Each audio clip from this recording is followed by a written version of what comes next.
So tell me why stop. Broadcasting live from the Kiss Gower Law Studios. Get the power of Gower. GowerLaw.com.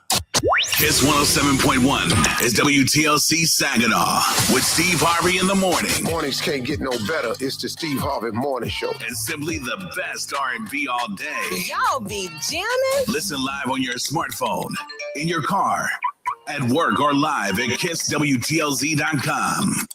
We're Kiss 107.1. You've been listening to Straight Talk with Kareem Bowen on Kiss 107.1. The views and opinions expressed on this show by the host, its guest, or call-ins do not necessarily represent the opinion of this station, the staff, its owners, connoisseur media, or its advertisers.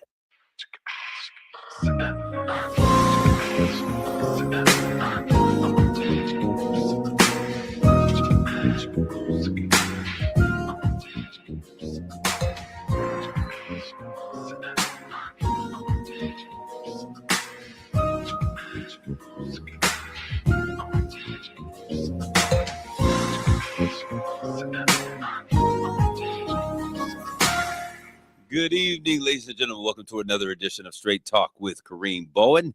So glad to have you with me for this hour of conversation. It has been a doozy of a past couple of weeks, but I'm certainly glad that we have been able to weather the storm. Shout out once again to my dear Aunt Dorothy Burns. We laid her to rest on yesterday, and she had such a beautiful homegoing celebration. Full of love and light and family and friends who are sharing all of their deepest sentiments. So I want to thank many of you out there who have sent me your condolences and well wishes. And I just want to say thank you. It's in those hard times that we need each other. We need family who's able to be connected and stay there for us when things get rough. I want to give a shout out to, looks like Kaya Rogers. Kia Rogers, whatever your name is, I'm not sure. Sorry if I got it wrong.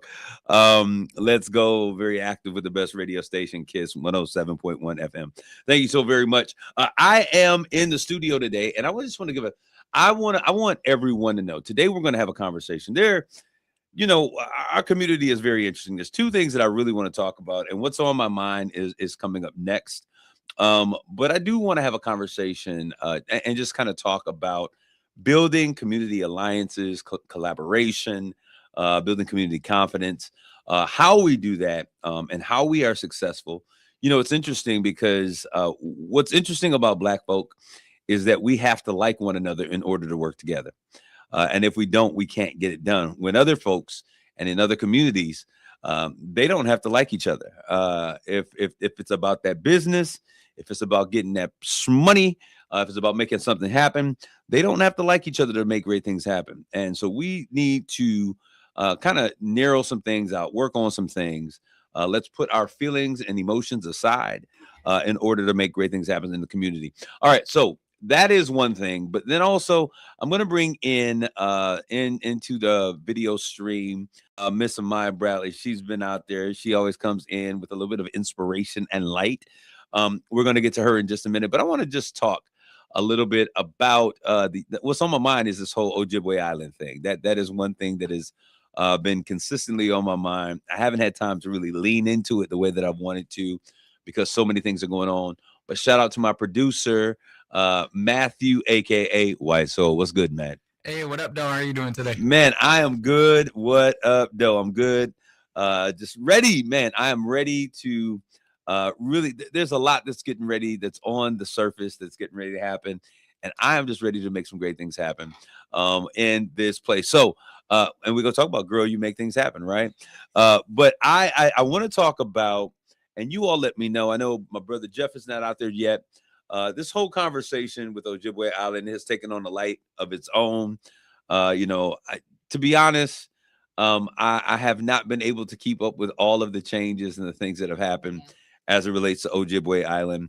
I do know as a kid growing up, Ojibwe Island was one of those places that we would go to, and we have family picnics out there, and they would have events, and we would go to the playground that used to exist out there, and just play fish and all of that other stuff that we used to do. it was a green space. And what's important about green spaces in our community is that we don't have enough of them. We need to be able to get back to the time when kids were able to play outside. They were able to have a good time. They were able to enjoy the weather. They were more fit because they were more active. We've moved into a space where everything is technology. It is about video games. It is about social media. It's about being online. And we allow our lives to be guarded and run by these digital devices. And sometimes I ask myself, what in the world did we do before we had all of these devices? But I'll tell you what we did. We enjoyed ourselves. We stayed connected in ways that were more meaningful. Then we weren't concerned about broadcasting to worlds and whole communities. We were concerned about one-on-one interaction with each other. And I long for a day when we recognize, all of us realize that, that intimate connection, that intimate touch, the velvet stroke of your voice that you hear, the texture of your voice when we're in person is such a vital part of where we are. Amaya, I want to ask a quick question, because you and my producer, Matt, this is the only world that you all are really privy to. When you guys hear me say, I talk about a time when we didn't use cell phones, when we actually went to parks and we actually played board games. And I know we're kind of doing a revival of board games right now. Yeah. We try to do that. We try in working with our young people to bring in games and board games. So we do a little bit of that. But when you hear me say that, what comes to mind, or what do you think about? Actually, growing up, I didn't really use technology like that. So this whole world of people like using technology all the time, I look at like my little cousins. I'm like, y'all don't even know what it was like to just climb up a tree. Did you climb trees, Amaya? Come on. I did actually. Okay, because you are part of. You were probably coming into the scene on the verge of this whole social media craze. Yeah. But this is your world. This is very much, you are part of this space. More so when I hit like middle school, high school is when social the transition. Media, but when I was in elementary school, I had an uncle that always took us everywhere though. Like he was our babysitter. When we got out of school, he would take us to the park. We stayed at Ojibwe Island. So all this stuff that's going on, like we used to walk our dog out there and everything. So I'm like, I feel bad for the kids that don't even have that privilege to do that. I've seen reopen Ojibwe shirts. I've seen the commentary. Matt, were you gonna say something? Ooh, that's very loud.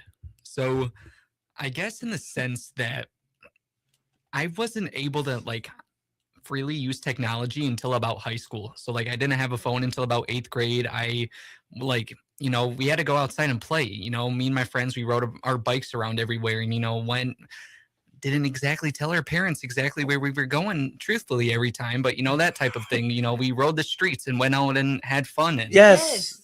Yeah. Yes. I remember they would say, don't go off the street. And I was like, okay, they meant the street that was on a couple blocks that were in front of the house. But we lived on a long street. We all the way in Bay City, not going off the street. But that was a part of the fun, when it would rain after the rains, going and jumping across the ditches and just curveball and all of the stuff, red light, green light in the middle of the street. All of the tag. Remember the late night games of tag running through the. See, that's what I can't speak on. Like when you were talking about us speaking on social media, we still, even when I was in high school, they would tell us, "Hey, don't be outside too late." And I'll be like, "Hey, y'all want to go outside? We go ride our bike." Yeah.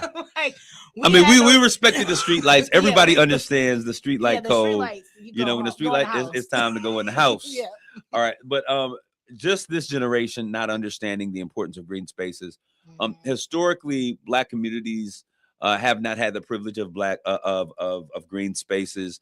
When I think about and we talked about this on the show before, when I think about Seneca Valley, I believe is what it was called, in New York City, where Central Park is. That was a thriving Black community, and the Upper East Side and Upper West Side folk were like, "Hey, we need green spaces," and so they literally through the process of eminent domain, took the land where there were Black businesses, Black homes, and communities and streets, and turned it into a park because they needed green spaces.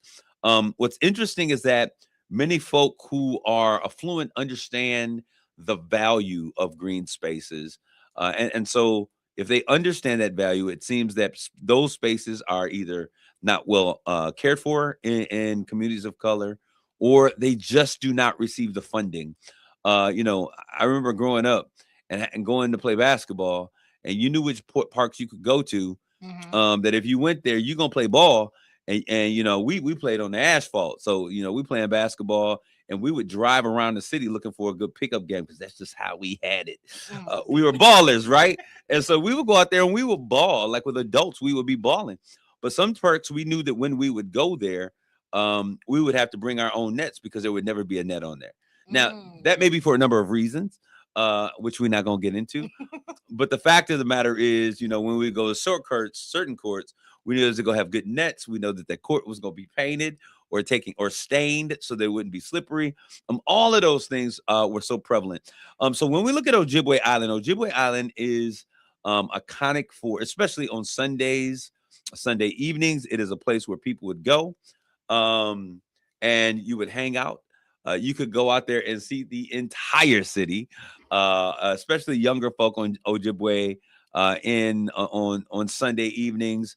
And I remember my parents, not my grandparents, but my parents, my mom and my dad would always just stroll through. There would be sometimes you would go out there and see folks. We might pick up some of that a rib shack, get you some tips and a fries, with that sauce on your fries, and just go out to the park and sit at the park and have to fight off the seagulls from trying to eat all of your food. And that was one of the things that I remember growing up as a kid.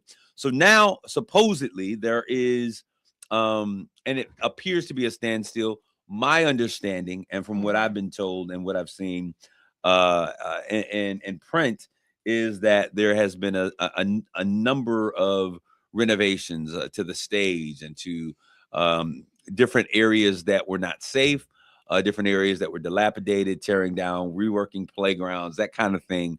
And so there is an anticipation of this date open, but then there is a sentiment that I see, and my brother Jeffrey Bulls is out there, and he was saying, hey, they're not opening the park. They're not being honest about what's opening the park, all of that stuff. And I'm like kind of going like, what in the world is going on? I was not in a place to really dig into that. We had just lost Naisha, and I wanted her and her life and her legacy to be the preeminent voice or the sound that was on the airwaves and in the community. But now, hey, we got time today. So we're going to really dig in and find out what's going on. I was told by a city official that this park was going to open, that it's slated to open sometime this summer. There's a number of things that they're working on. If you know more, please let me know. As I said, I have not been able to diligently dig into this. Have spoken, to a couple of the council persons who all have had questions, who have all said that, they believe the park should be open. And I think that we're going to get there. Now, this is what I want to say, y'all. Now, as they talk about the parks being open and we get back and we are out there, I think that one of the things that's very important as well is that we as a community, we show that we appreciate the things that are done in our community, the things that we have, that we value the treasures that exist, such as Ojibwe, and we don't allow anyone to take advantage of that. So not dumping things, the crazy, no crazy situations taking place. All of those things, right? All of it is a part of Saginaw. And so it means that we as residents, those who love and appreciate this community, have to take ownership. And that means that when we say things see things happening, we have to say something about those things that are happening. So they must act right, stop the violence. Yeah, that is very true, because I think that that's an important way, but there's a role and a space for that. Whenever you have community spaces, you can always anticipate that violence will take place in some shape or form in those spaces. But that's not a reason to not allow a green space that is necessary for us to get out and just enjoy. to really open up and take space. So that's the thing that I want to talk about. One of the things that I want to talk about. When we come back, we're going to take a quick commercial break. When we come back, we're going to talk about we're going to let Miss Amaya do her thing and give us a moment of inspiration. But we're going to talk about community collaboration. Recently, it was reported, and it's crazy. Dr. Roberts was so true. He told me the day before the announcement, he said, Kareem, everybody who thinks that they should be doing what you're doing, everybody who's ever had a desire to be in that space, people who love you, people who don't love you, people who just hear and want something to say, he says, get ready. It is all coming. And Dr. Roberts could not be more right since that announcement. But I'm so excited. And like I said, I got thick skin, so I can handle it. I've been doing this for a very long time. I want to talk with you all about community collaboration, about community partnerships, about how we bring corporate America, we get corporate sponsorships as well as grant dollars to do great things in our community. We're going to be right back after this quick commercial break. You're listening to Straight Talk with Kareem Bowen on KISS 107.1. Hear that? That's the sound of saving a good deal more when you shop with M-Perks at Meijer. Some delicious Cosmic Crisp apples, money saved. Meijer Essential Paper Towels, that's money saved. Savings, savings, savings. Because every dollar spent is also points earned in M-Perks, which you can use to save on your next grocery trip or up to $1 off per gallon on your next tank of gas. At Meijer, we work hard to help you save a good deal more for a whole lot less. That's bringing more good to life. Exclusions apply. See mperks.com for details. Get it all at Garber Chevy Saginaw. Better prices, better selection, and a better overall experience. Save $15,000 off MSRP on a new 2025 Equinox EV or lease a 26 Equinox for only $259 a month. All backed by Garber's low price guarantee. Get to Garber Chevy Saginaw and see how you get it all at Garber, Gratiot Road, Saginaw. Online at GarberChevroletSaginaw.com. Chevrolet, together, let's drive. Everybody knows you'll do better at Garber. Offers good on select in-stock models plus tax and fees. Equinox EV, $15,000 off MSRP. Must be a retired courtesy transportation vehicle. Not all buyers or vehicles will qualify. Equinox LT front-wheel drive lease, 36 months, $3,983 due at signing. 10,000 miles per year with approved credit. Requires GM employee pricing and GM lease loyalty or lease conquest. See dealer for details. Offers end March 31st, 2026.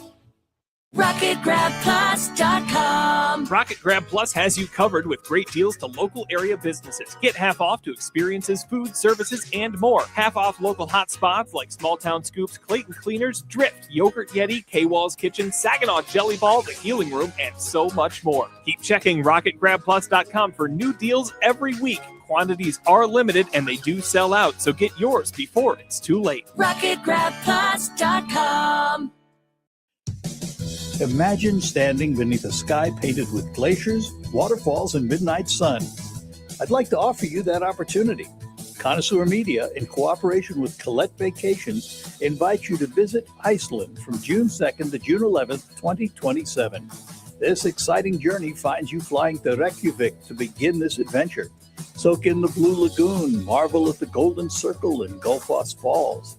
There are glaciers, volcanic lava fields, and whale watching too. Expert local guides, comfortable hotels, 15 meals, air and airport transfers included. Space is limited for this exciting trip, so email artlewis@wsgw.com for a brochure. There'll also be an in-person presentation, Colette's Ed McKenna, on Thursday, March 19th. Details will be provided with your brochure. Request your information now. Iceland awaits.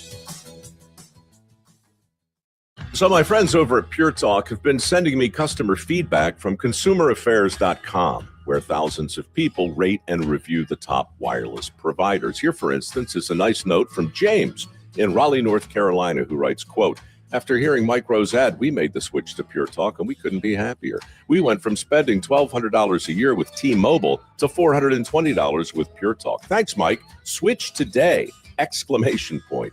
Pure Talk is saving James $820 a year. And because he literally wrote the words switch today in capital letters with an exclamation point, I'm going to go ahead and dedicate this commercial to him. So folks, take it from James in Raleigh, North Carolina.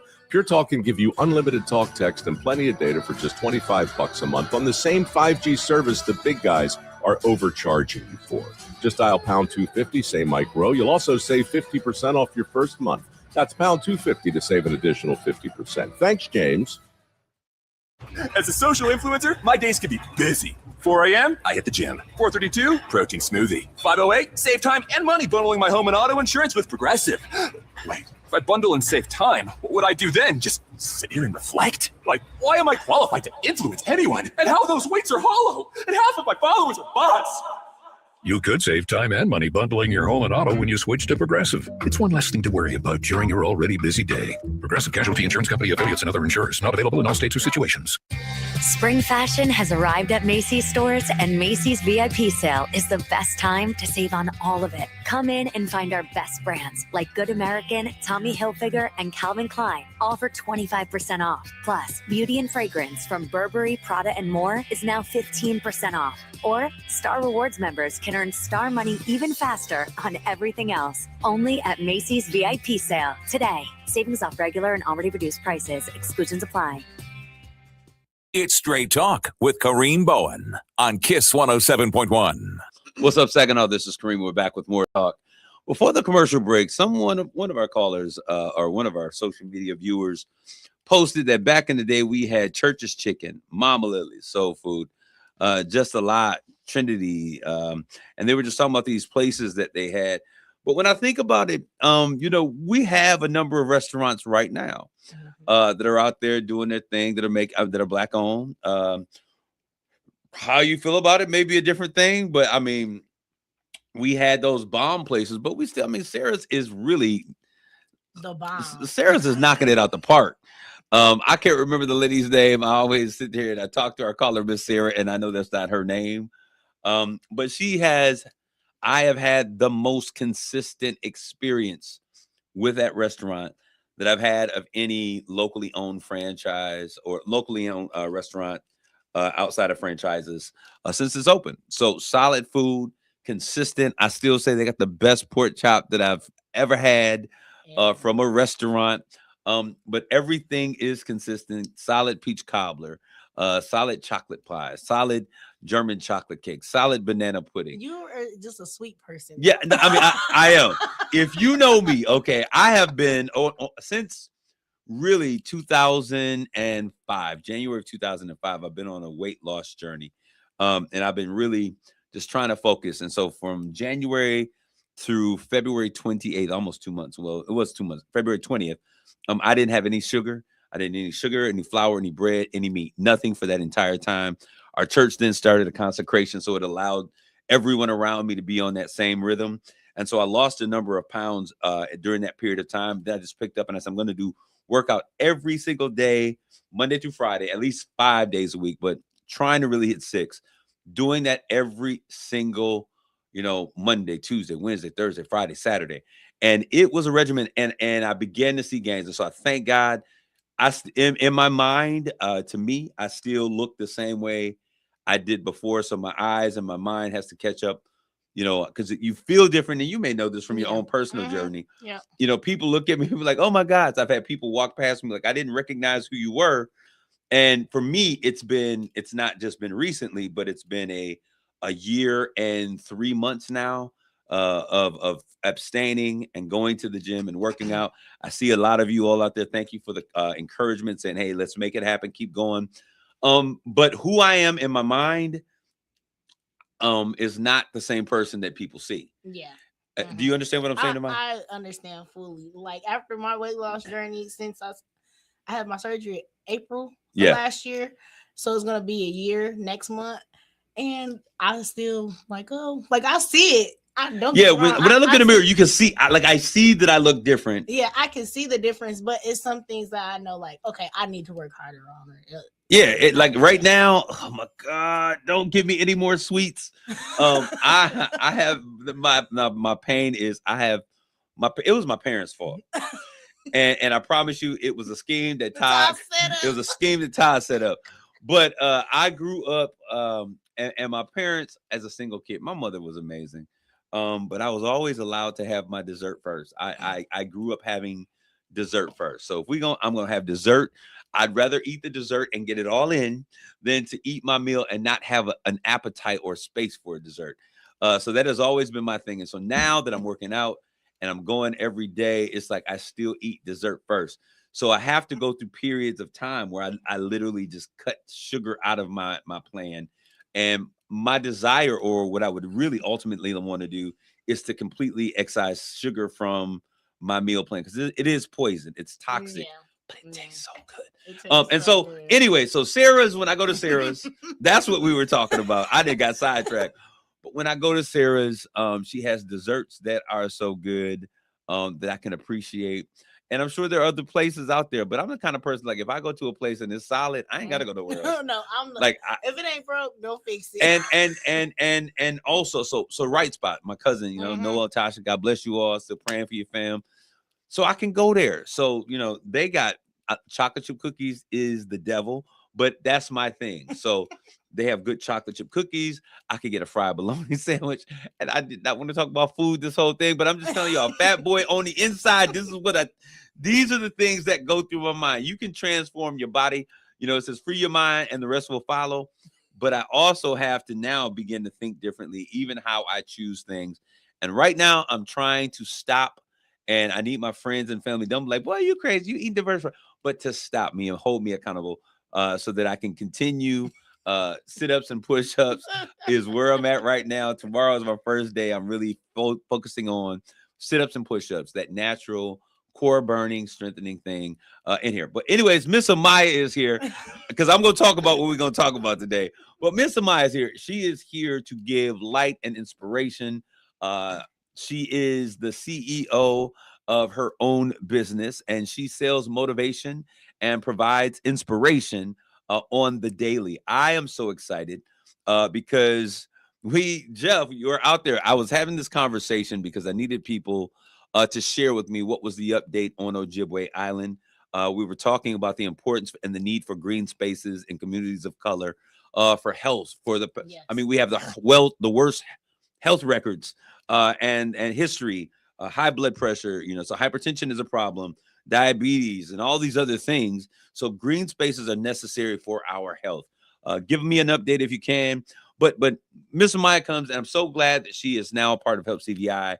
We put her in the schools, and she has been impacting these young women, empowering them, equipping them with tools of inspiration, challenging them to see themselves differently. Yes.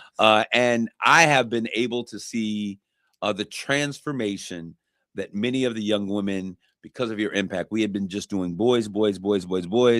And when we brought the women in, the women also have been making impact. You have been a star in the space of connecting with these young women because this is a passion of yours. This is what you do. And so I get excited when I see you and I let you loose. It was funny because we did an in-school, what do you call it? Assembly. Yep.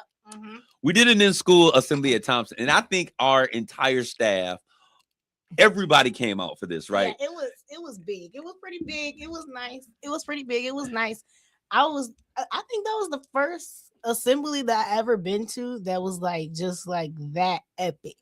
But it was what was interesting, what I thought was funny, and I'm coming to you, Jeff. I see you, big bro. Thank you for putting that in there.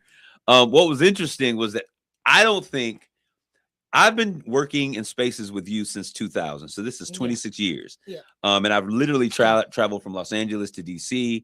I've been up in Harlem with the Harlem School Zone and working with the Chamber of Commerce there in Texas and Houston and Dallas and all over the place, right? Mm-hmm.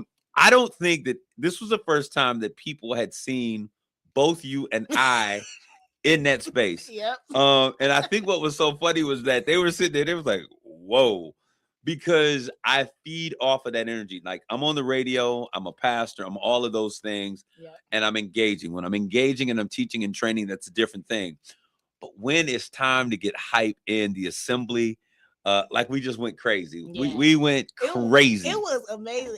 Because first of all, kids are amazing. Like, you can just have a good time. Even when you sad or you mad, you can just look at a kid and just be like, come on, let's just have fun. Like, it's just a good thing. Just good energy. When we were at the assembly, They were hyped. They were like, "Oh yeah, I want 507 youth like, in this assembly. And they were just so excited. They're like, "Oh, I want to be a part. I want to do this. I want to do that." And I'm like, "Yeah, let's do it. Let's do the TikTok dances. Like, come on."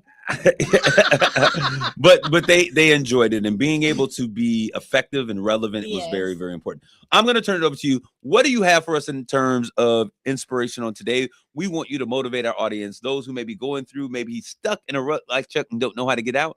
I want you to give them some inspiration. Well, you hit right on the nose, actually, talking about, are you stuck? Are you just stuck? Why can't you move? Like, what is going on? You're scared. That's what it is. You're scared to move. You're scared to move to the next step. I'm the same way, because it's been times and conversations that I have had with you and other people like, hey, Amaya, it's time for you to get this together so you can move to do this, that, and the other. Don't be afraid. You already are the person that God has made you to be. It's just if you're ready to push past to that full potential, you have to give it, just surrender. Just give it all. Just give them your all. That's all you have to do. Just give them your all. Just, I understand if it's uncomfortable, and people always ask, like, where do I start? Where do I start? Sometimes you already have started. You just have to keep on going. Just keep on pushing through. Just keep on persevering. And that's what I have for you today. Just keep on pushing and you're going to get it. All right. So I said, hey, if you don't know where to start, just start somewhere. Yes. The hardest thing about doing anything great is the start, right? Jeff, I certainly want to thank you for that caveat. He told us that there is some work that's going to be done, construction that is beginning. The goal is to finish by July 3rd, which is an apropos date, considering that the 4th of July is the time when everybody is outside. They're on the island. The fireworks are happening. It would be great to unveil a beautiful new Ojibwe Island with new staging and all of that other stuff. I'm excited. I'm excited to be getting outside this summer. But I want to just say thank you, Amaya, for that inspiration. Many times we struggle with how do we get going, and starting is always the hardest part of anything that you do. But I want to encourage you also to say this. There's a scripture that says that the ending of a thing is always better than the beginning thereof. And sometimes you have a rough start, or it's hard to get started. But if you keep on going, that potential energy is the ability that you have. And I get offended when people say you have so much potential. What that means is there's so many great qualities and abilities on the inside of you that are just sitting there going unused. But when you take your potential energy and you begin to move, that potential energy becomes kinetic energy. And kinetic energy, an object or something that is in movement, a force that is in movement, continues to stay in movement. It's one of those laws of thermodynamics that we use, of motion, laws of motion. Objects in motion stay in motion. Don't lose your motion. Now, I'm going to switch over, and I want to talk to you guys a little bit. We, the HELP Community Violence Intervention Program, HELP Healing, Engagement, Love, and Presence Community Violence Intervention Program recently was announced by our U.S. Congresswoman that we received a very strong support of $700,000, and we're super duper grateful. And what I want to say, people are like, ooh, you got this money, ooh, but what folks don't realize, and it's funny because so many people don't understand the world of grants or public or federal funding, and so I want to kind of just give some insight. First of all, I want to say that our organization has a fiduciary responsibility for those funds. They were awarded to our organization. However, those dollars, the way that I see it, and I always say this about grant dollars that come in, they belong to the community whose statistics, whose data was used in order to secure those funds. I've been saying this forever. I say that about the medical diamond that's coming in. There has to be a place and a space carved out intentionally, some intentionality used on people that the demographics were used to secure any type of funding, because we understand that the ALICE population, asset limited, income constrained, employed, the working poor essentially, are a part of the reason why these dollars are available, economic development dollars. And so it's important that as we build these things out, as we talk about affordable housing, which is a new buzzword that is of the last 5 years or so, those dollars are coming in based upon the need of the community, based upon the Alice population. And so it's important that whatever work that we do, whatever we build, even if it's with Lego blocks, it's important that we keep in mind the population that those dollars were presented and earned or received by, right? Yeah. So it means that we don't take dollars for a community that is largely under the national average for poverty, and we take those dollars and then we create something for a better, a future, a newer population that excludes our current population. And I've said that so many times before, and I'm going to continue to say it. So the dollars that we receive from help from our federal government. Now, people are like, "Oh, what are you going to do?" And you can do this, you can do this, you can do this. But I need y'all to understand that you do not get federal spending dollars, and you definitely do not get grant dollars without there already being a plan that has been submitted for that. Now, what's different about the federal dollars is that there was an idea and a project that we had to kind of come up with, some parameters. And so it's a little bit different in that response.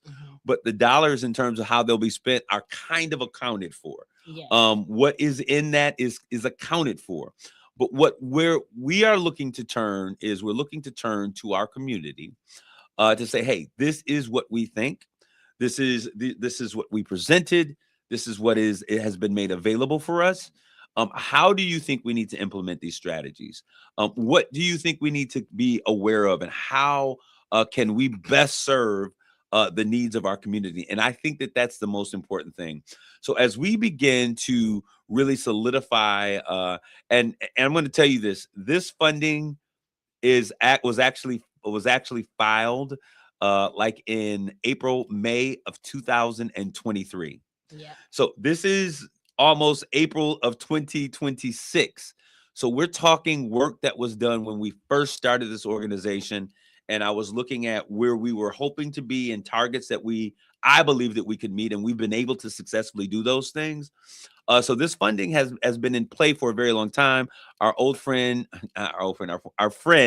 who's no longer in the same position that he was as our U.S. Congressman, Dan Kildee, was the person who actually reached out and said, Kareem, I believe that this is viable. We had conversations with Mayor Moore and with the chief of police. He goes, what you're planning to do is a viable program. This is what we need.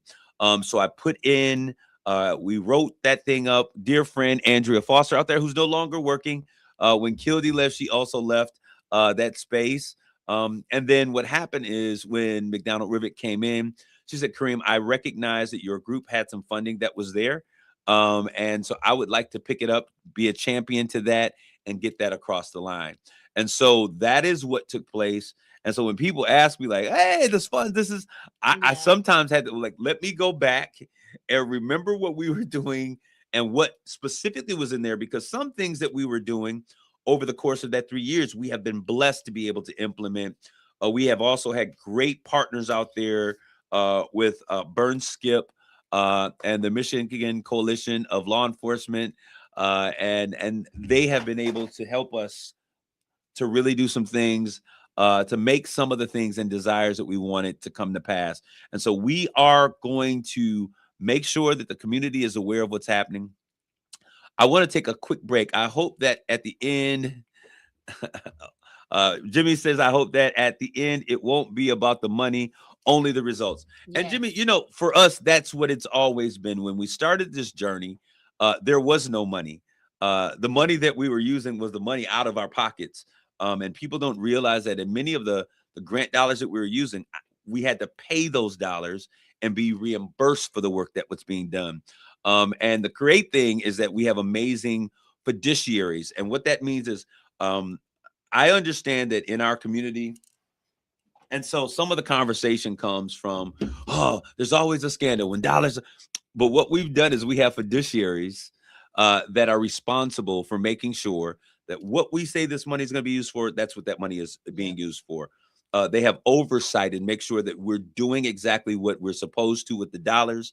This is not money that's going into our pockets, but this is money that we have people and accountants and folks that we are accountable for, that we have FSRs, financial service reports, as well as programming reports that we do monthly, quarterly, annually, and we make sure that we are every I is dotted, every T is crossed. There's copies and receipts and all of those things that people really don't understand how much work goes into this work. I want to thank you, my brother Jimmy out there, also Michael Ball, City Councilman, doing such amazing work. I'm so excited about the rites of passage that we're getting ready to really build out with the men of the community. But I want to just continue to say to you guys that as we do this work, it is so vitally important that we really are hearing the voices of our community. Many of you that are out there have ideas that no one has ever listened to. You have thoughts on how we can engage that are very important. This is what I want to say. I'm always a person who's going to challenge. Stop talking in silos. Stop talking what you would do and get in the game. Like really, we are at a point and we are an organization that really listens. We like to do community listening sessions and listen to what people have to say. There have been some amazing conversations and thoughts from folks who are in the community and said, hey, I want to encourage you to do this. I've had this thought or this idea. And my thought is, hey, let's get together. How can we make this happen?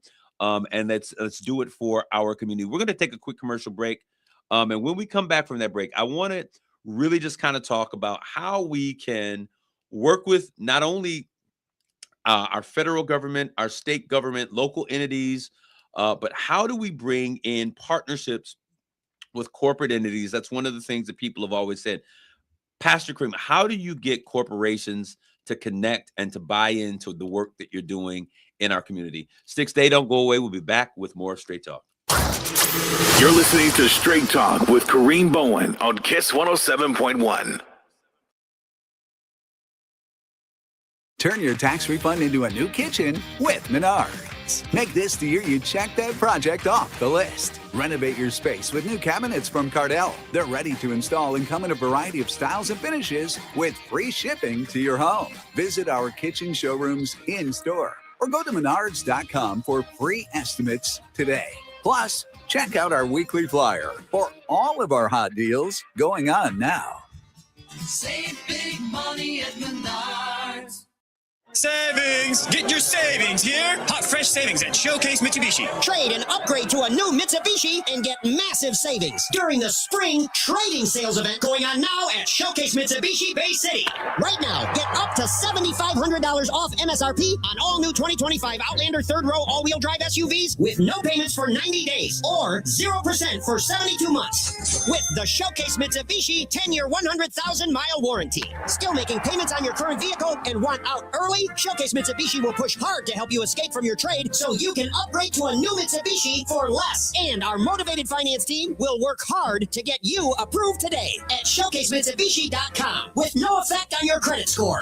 Get huge savings today on America's best back vehicles and exceptional trade-in values at Showcase Mitsubishi Bay City, the #1 Mitsubishi dealer in Michigan for customer experience 5 years in a row. Interest accrues from date of sale. 0 APR is $13.89 per thousand finance with approved credit. Offers not combined. RocketGrabPlus.com. Eat, drink, and groove with this week's deal to beat Nicks in Midland with a $50 certificate for only $25. Whether you're looking for a laid-back lunch or dinner or just drinks, you'll find good food, good drinks, and good service in a warm, inviting atmosphere. Beat Nicks is located in downtown Midland and is bringing you this week's half-off deal. Head on over to RocketGrabPlus.com to snag yours before it sells out. RocketGrabPlus.com.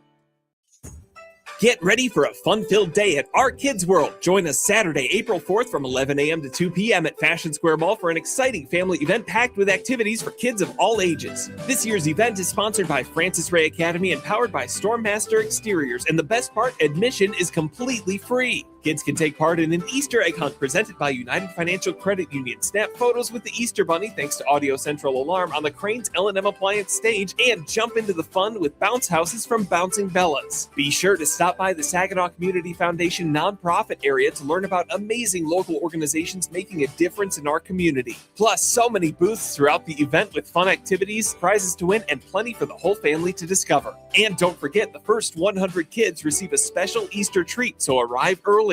Bring the whole family for a day of Easter fun at Our Kids World, happening Saturday, April 4th from 11 a.m. to 2 p.m. at Fashion Square Mall. We can't wait to see you there. Kohl's Spring Savings Event is kind of like sunshine. The deals are glowing, dazzling, tempting to stare directly at in awe. And with prices like these, looking away is a real challenge. You can get 40% off kitchen appliances, teas for just $7.99 and more, plus an extra 50% off clearance. Yep, Kohl's Spring Savings are looking bright. Shop them at Kohl's and Kohl's.com. Select styles, offers end March 22nd. Some exclusions apply. See store or Kohl's.com for details. Staples presents That Was Easy.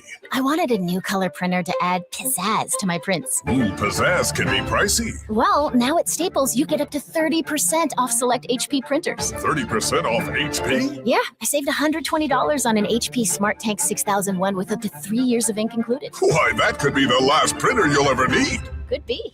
Shop your local Staples today for big savings on HP. That was easy. Available in-store, online, or on the app. It's 404 exclusions apply. It's Straight Talk with Kareem Bowen on KISS 107.1. Hey, the Screamer, we're back with more of Straight Talk. And I am here with Ms. Amaya Bradley.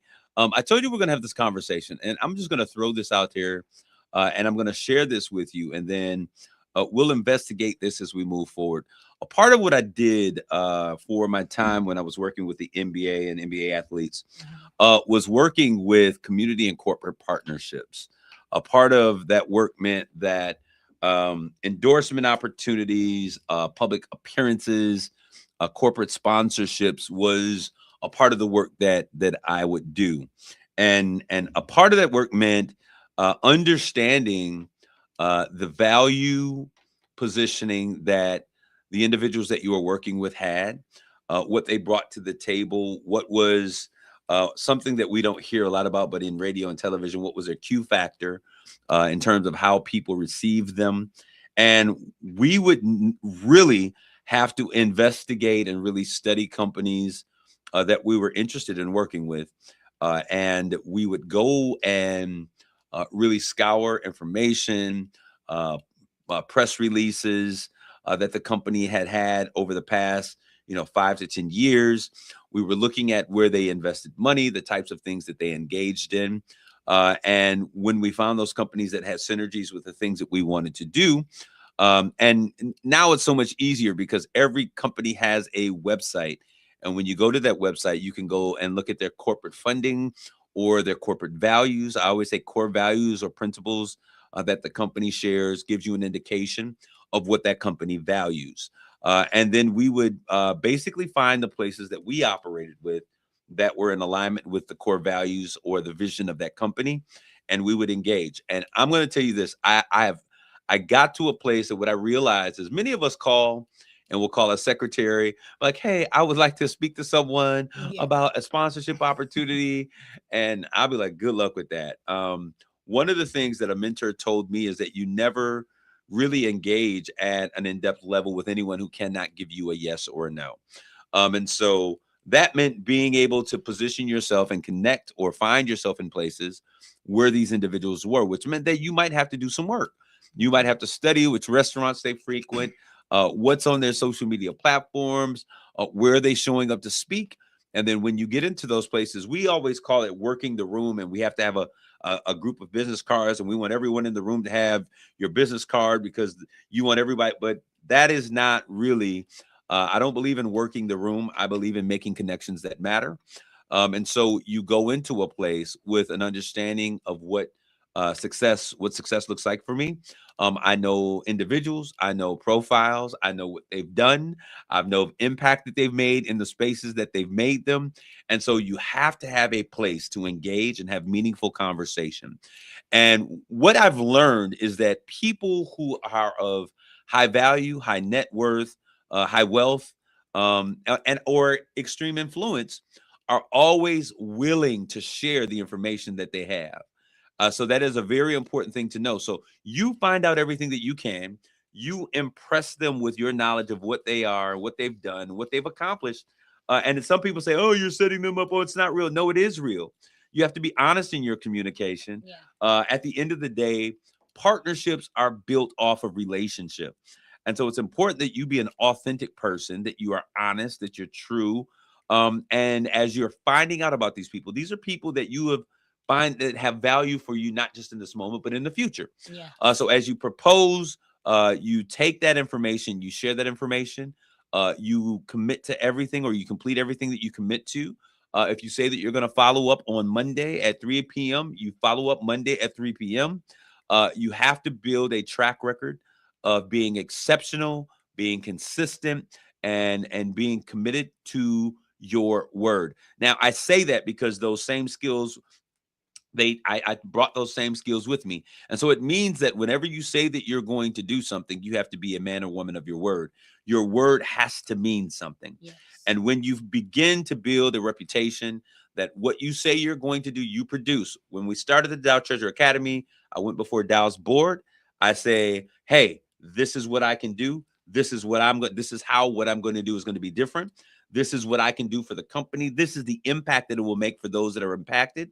And this is what this will mean moving forward. And we have to make sure that we're able to do that. That first cohort came out, students graduated. 99% of them had full ride scholarships. They were doing amazing things. Some of them now have opportunities and are working with the Dow Chemical Company. There is an internship opportunity that's coming for one of those young men that has been interviewing, but you've got to be able to follow through on what you said that you were going to do. Jimmy said, I'd love it if you invested in groups that can do more of the good stuff they already do instead of groups with good ideas on what they hope to do. Oh my gosh. That was good. That was good. You know, Jimmy, that same sentiment came up to me when the whole conversation about ARPA dollars came up. I could not understand how we could, because you don't have to police. If people have shown a track record of being able to utilize funds, of being honest and having integrity with how those funds were spent, making an impact, showing you the pathway to impact. I don't do anything unless I can show you what it is, the trail that we've traveled, and the impact that we've made. That's why with each grant that we've worked with, and even with these dollars, I partner myself with a research team or a grant evaluation team, and their whole job is to make sure that every target that I make is being put into place. Everything that we said in our initial proposal is being implemented, and they're able to go back, look at those data, look at the data points. We're doing pre-assessments, we're doing mid-assessments and post-assessments, so that we can begin to adequately tell this conversation. This is so very important. So when we were talking about those ARPA dollars, I was like, why not work with the institutions that exist, that have functioned, that have shown you their impact, that have shown you that they are meeting the needs of that community, and invest more into those institutions instead of ideas. Oh, I hope, because what happens is when those dollars are gone, then how do you become sustainable? And that's another thing that in our community, as we talk about community and corporate partnerships, and we talk about funding opportunities, how are you going to become sustainable?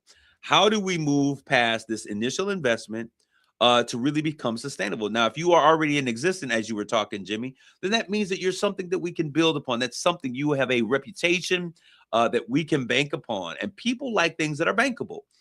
Corporations want to know that you can be viable. We want to invest and not know that 3 years down the road, what we invested in no longer exists. So that becomes a very important part of what we need to do. I've stirred up some excitement here. Jeffrey Bulls, the ARPA process was never intended to get real outcomes. Sadly, it was only a smokescreen to shift dollars to city projects and interests. That is my brother's opinion. He said it, and he's standing by it. He said what he said. Amen. All right, so I'm extremely excited about that, but I do want to give a couple of seconds. Amaya is not just doing amazing work in the schools. with young women and young men in our schools. And she's been working at our middle school and our elementary school level, her natural place of influence. I want you to share a little bit about Girl, You Make Things Happen. She is a mentee. So I bring her on the radio because she's a younger voice. And I believe in the power of mentorship, and I believe in the power of succession, and that we have to prepare individuals. She's not the only one that's been here before, but she is one of those young people that say, hey, I have an interest here. So bring her in, get her acclimated to the space, show her how this is done. And then when you move, and you got to know when your time is up, that you're able to pass the torch, and that it continues to go on. It grows brighter and stronger after you have passed the torch off. I want you to talk a little bit about Girl, You Make Things Happen, because it's coming and I'm excited. So, Girl, You Make Things Happen. It's a girls' conference coming up April 18th. I'm so excited. I don't know if you guys can see how excited I am, but I'm We think you might be a little excited. I'm just a little bit excited. Because this year is very, very different. And How is it different? here we go. So this year is different because I'm allowing mothers to have a class, as well as fathers are able to come to the conference. And it's going to be a Daddy's Little Girl session where actually Pastor K will be speaking. Yes. Yeah. So I was saying to her that I think it's important for mature women to pour into these young girls, but just as young boys who have fathers who have been absent, little girls grow up with holes in their hearts in the shape of their fathers, to steal a plug from Brian Pruitt. And they grow up with this void in the shape of their father that has never been filled. So Daddy's Little Girl is about speaking words of wisdom, affirmation, encouragement into the lives of young women. So I challenge brothers who have daughters, who, if you've ever raised a daughter, I have raised two daughters from 6 months to now she's 22. People don't know these things about me. Living in my home, going to PTA conference. If you're a teacher, you know these things have happened. And so I think it's important for fathers to realize that not only are you important to the image and the upbringing of that son, but your impact in the life of a daughter determines if she's going to end up with a Ray Ray, if that's your name. I don't mean anything by it. It's just a name. Jaquan. No, you know what I'm saying? But you're coming out there and they have respect for themselves, that they understand that their value. A father should give his daughter the first piece of jewelry. He should allow her to know that she is a queen, puts her on queen status, and that when a man comes in or a boy comes in and he whispers sweet nothings in her ear, she'll be like, my daddy already told me that. Yep. But go ahead. Yep. And that's really what that's all about. And I'm excited about that, to encourage those fathers, and not just fathers, because it's some young girls that doesn't have a father, like you were saying. If you're that uncle or that big brother, Maya is my She is. I knew Maya when she was born. Her mother and I were great friends. So when Maya was born, I've always been a constant presence in her life. Yes. She calls me dad, and I try to be there for her in every way possibly that I can.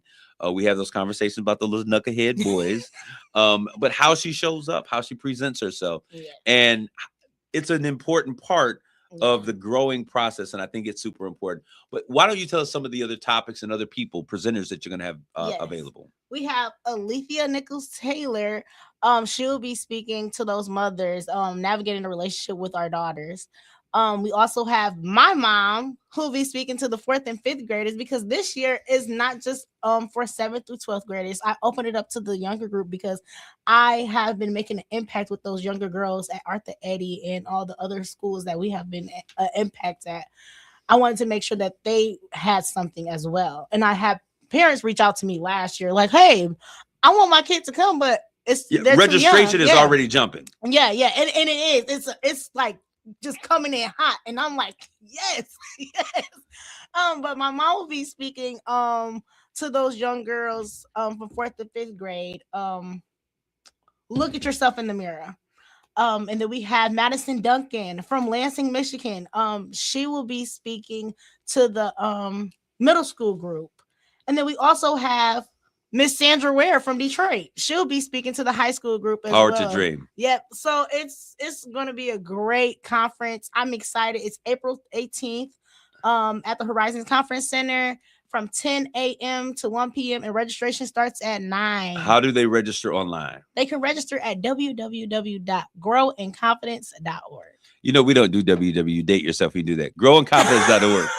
I thought she would know that. I want to thank you guys for continually tuning in to our conversation here. We will be back next week, and hopefully we'll have Miss Janae Lamar. We're going to continue through that book, Single. Yes, I think that's what it was. Single Good. And so I finally got through the book. I'm ready to have a conversation with her. I hope you guys are taking care of yourselves and one another. God bless you, grace, and peace. You've been listening to Straight Talk with Kareem Bowen on KISS 107.1. The views and opinions expressed on this show by the host